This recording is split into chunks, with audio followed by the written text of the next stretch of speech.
Gary Berman is CEO of Tricon Residential, a Toronto-based company that has quietly become one of the largest owners of single-family homes in the United States.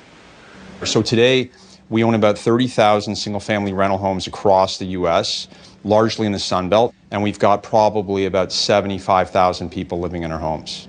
And there are companies even bigger. Invitation Homes owns more than 80,000 rental houses. American Homes for Rent close to 60,000. Some of the all-stars of finance, Goldman Sachs, J.P. Morgan, Blackstone, have put hundreds of millions of dollars into these companies. Our largest portfolio would be in Atlanta, in Charlotte, in Phoenix, in Tampa. Big investment companies like yours are being blamed for this huge increase in rents across the country. And you can set the rent any way you want, really.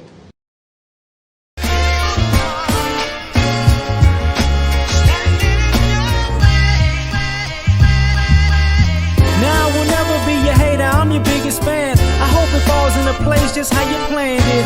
Life could put you in a pickle, just make sure it's kosher. Lean on me like Bill Withers until you smell the roses. What's happening, fam? L.A.R. movement still moving. Subscribe or die trying. You see the thumbnail. More importantly, you saw the clip. Google the book first so you can find it on Amazon. I'm sitting here in my Ronnie glasses. So, the corporate business of homelessness. See, a lot of times we don't take into consideration that, and I saw this years ago, right? And I've talked about, you know, the rising cost of living. You know, some people call it COLA, you know, cost of living adjustment when you get it raised or whatever. But the cost of living is really inflated by corporations. You get what I'm saying? I've talked about the rising rates in insurance. You know, all of the things that they say make insurance go down, they never go down. They constantly go up. But and I said a long time ago, I don't like actuaries because it seems like us as black people, we got a black tax because the prices ain't the same. And you've seen all of these studies with real estate and housing and interest and loans and rates and all of that other stuff. So all of this stuff that's supposed to just be finite, it is what it is by the numbers, is really subjective. You know, medical insurance through the roof, right? So the reason I'm bringing this up with these homes is this. I said years ago, the price of these homes are going up. Now, part of it was COVID. Like there were too many people who were trying to get over during COVID, who in the moratorium on like paying the rent. And then when that ended, the interesting thing about it is some of those companies got paid by the government. So you didn't really lose anything at the end. But guess what? You had interest and all that stuff on the back end, right? So you did lose something. I'll take that back. But prior to that, I was seeing it even in my subdivision where, you know, my neighbors would tell me, yeah, man, you know, not too many people actually are buying the home or homeowners. Most people are renters because when the subdivision first started, I didn't know at the time. I thought people got in and they just wanted to buy a house. But what happened was corporations was getting in and buying the house at a low rate, you know. So initially,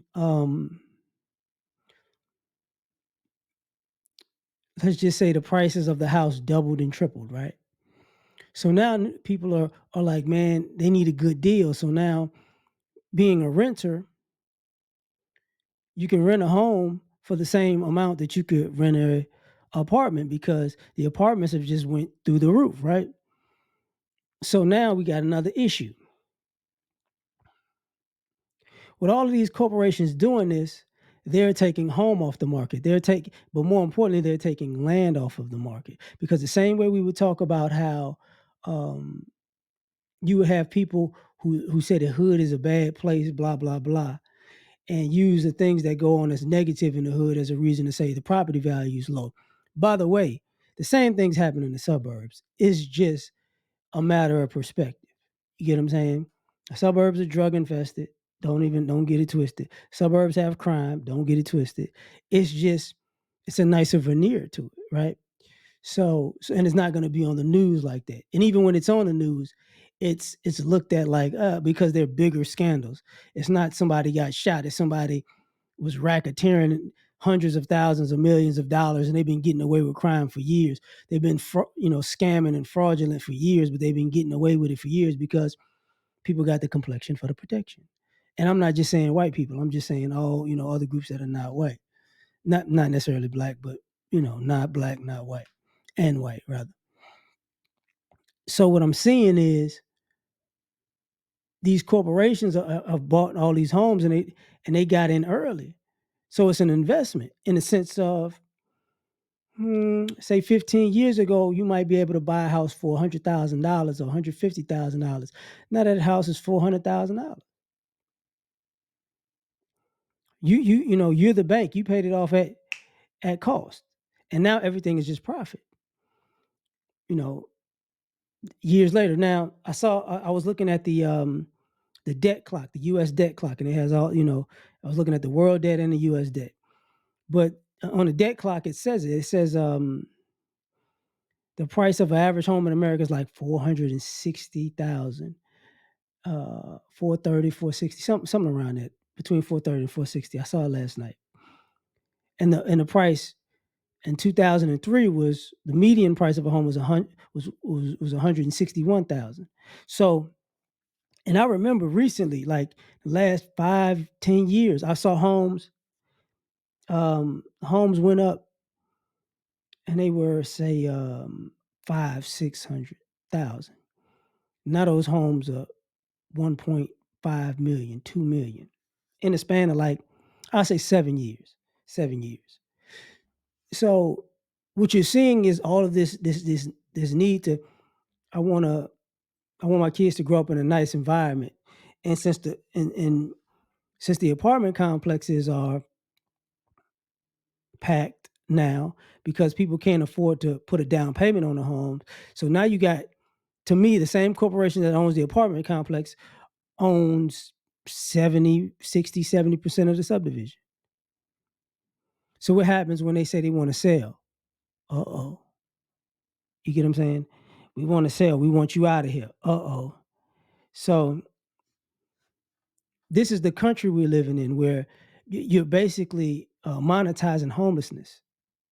Because like they said, the younger people can't buy homes because they can't afford it. And the older people have to hold on to homes, but the cost of living keeps rising and rising and rising. If it's not taxes, if it's not insurance, if it's not cost of gas, if it's not food, it's something. It's something. So the minute you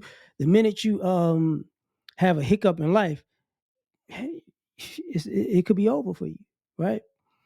If people have credit card debt. I saw the student loan debt was like $30,000. I couldn't see what it said with credit card debt, so it was either $8,000 is the average of credit card debt or $80,000. I forget, because it just said 8, but the rest of the number wasn't there because it was like in the middle and they had a picture in the middle.